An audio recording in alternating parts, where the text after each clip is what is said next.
now let's talk about what happens with these responses or non-response.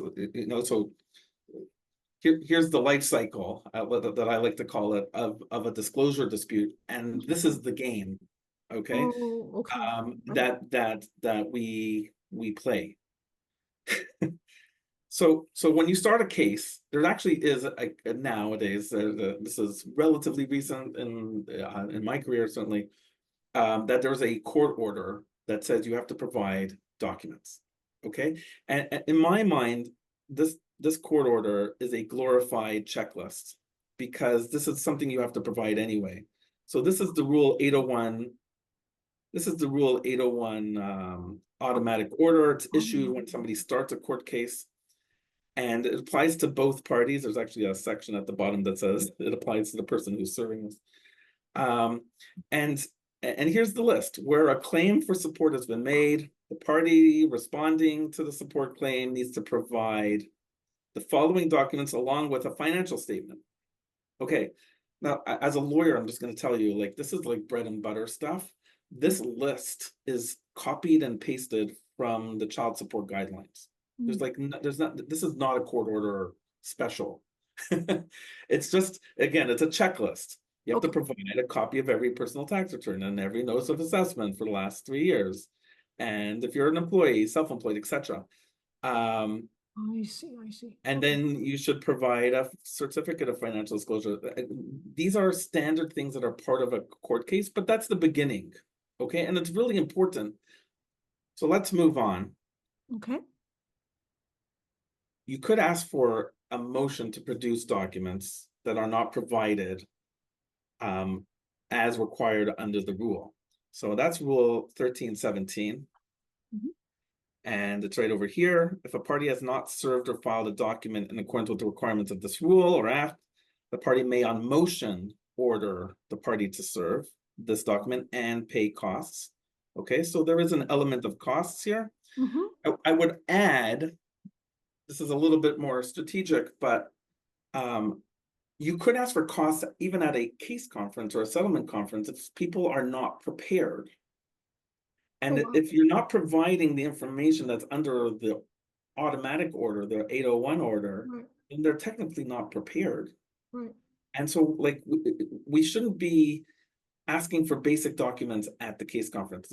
The basic documents should already be provided by the case conference. That's right. And so rule 1718, I'll just quickly show it to you over here. It says costs. This is for conferences. Costs shall not be awarded at a conference unless the party was not prepared, did not serve the required documents, or make the required disclosure. Bam. Right. Okay, so there you go. We're still at the beginning of a court case. There's basic documents to be provided, right?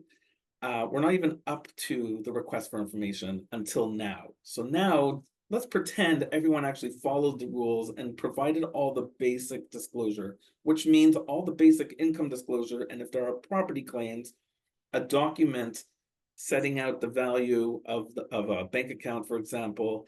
And let's say if there's a pension, you don't have to have your pension valued by the case conference. That's not what Rule 13.3 says. It says you just need to provide the application so that it can be valued, right? So there are rules of what the basics are. So let's assume everyone did provide the basics. So then Rule 1311 says you can ask for additional information, okay? And that's technically what this request for information is supposed to be. So really we should have a form 1311, okay?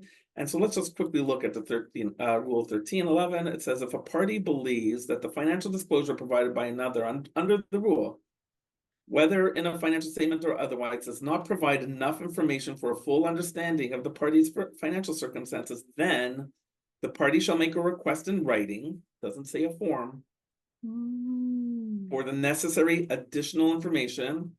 And if the request information is not provided within 7 days, forget about 30, then the court may, Okay, that May is doing a lot of heavy lifting, as they say.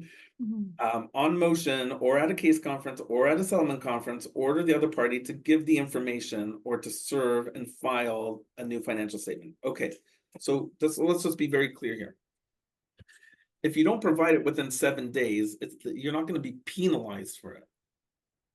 What's going to happen is that they may get an order for a timeline to provide that information, even at a case conference or a settlement conference. Okay. Oh, okay, but what if somebody keeps ignoring these orders or flouting it? Well, we're not up to the ignoring the orders yet, but Oh, okay, okay, I will look forward to that part. but this is important. There's two takeaways here. Number one is that the request for information can actually be before a case conference. Let's say you've been separated for a while and there's no movement. You start a court case and you serve a request for information even before the court case starts or right after it starts. You can ask for that requested information at a case conference. Okay, you don't have to wait. You don't have to wait for such a, like, okay, you get to the case conference and then make the request for information and then ask for a court order. You can actually ask for the court order at the case conference for the additional information. And it actually says here, in seeking such an order, you got to specify what the information is, okay? And what has been asked and what has been given or not given. That's rule 1101. Okay, fine.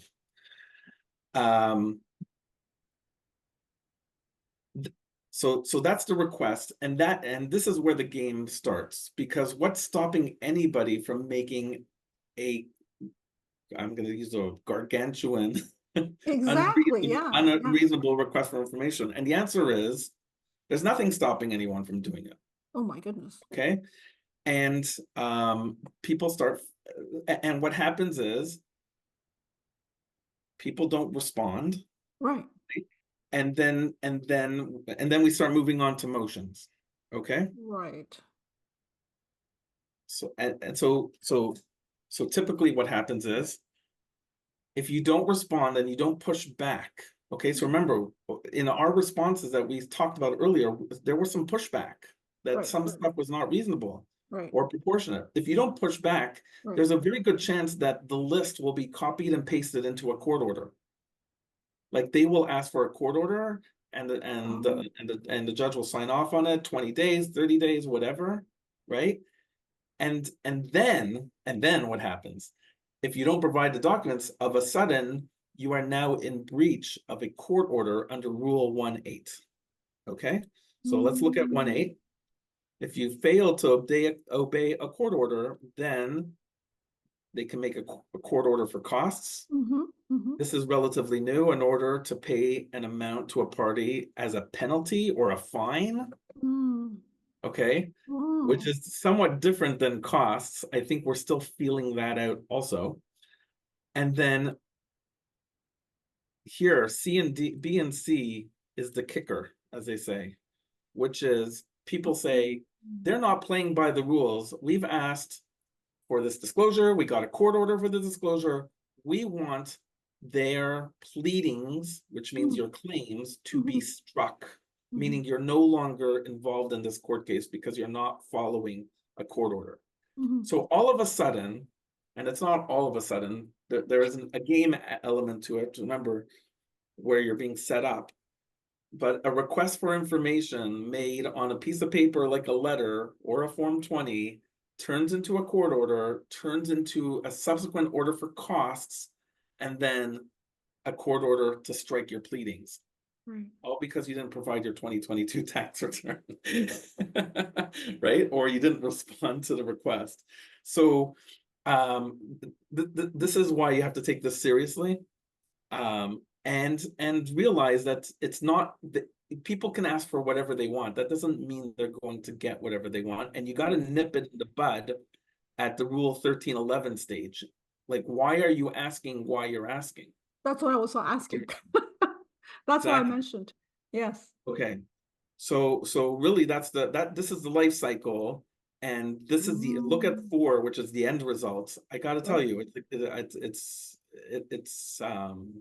a problem because gumming up our court system. And it's also gumming up the resolution of claims because people feel that they can ask any questions, and if you're not providing it, then you're not providing disclosure, right? And right now, over certainly the last 5 years, there have been a number of court decisions specifically on this issue. So we're going to talk about this issue about how much is too much. I was getting Okay. to that because I can see why this rule was developed, because some people just don't want to disclose something that they should disclose. But just on the flip side, you can Yes. like the gaming aspect, which is very interesting you mentioned, because I can also see how somebody could be using this to ask for 500 documents, ask for bank statements that go back 30 years, which is something really hard to get. And then they're scaring the other side, who's maybe a self-rep, and they're going, well, you better do this, or you might have these, all these horrible consequences happen to you. So I'm just wondering, as somebody who's received this scary request for information, can't I just right away go file a motion and say, look, judge, the other side just asked me for 500 documents. I'm being harassed, literally. I'm being bullied. The other side is using the justice system to bully me. This is what it is. Like, can you do that? Like, can you ask for a judge to intervene as So the behavior? the answer is yes, but it usually happens in the other way. If you play your cards right, Okay. okay, which is you respond Okay. proactively saying, I'm providing this, I'm not providing that, I'm Okay. providing some of this, Okay. right? Right. I'm providing this, but not within the timeline that you've asked, Right. Like okay? you were suggesting. And then the onus really is on the other side to bring you to court, to force you to provide the things that you don't want, at which case you can say, justify why you're even asking for this. Right. But they're the ones who need to justify it in their court materials to get a court order to force you to provide the documents. So you don't So, have to okay. you don't have to bring your own motion to stop them. You can just say no. Got it. It's wise though that if you're going to say no, Yeah. that you respond why Why? no, Right. including what we said on that slide at the end. Justify it, Right. Okay, that makes right? sense. Yeah.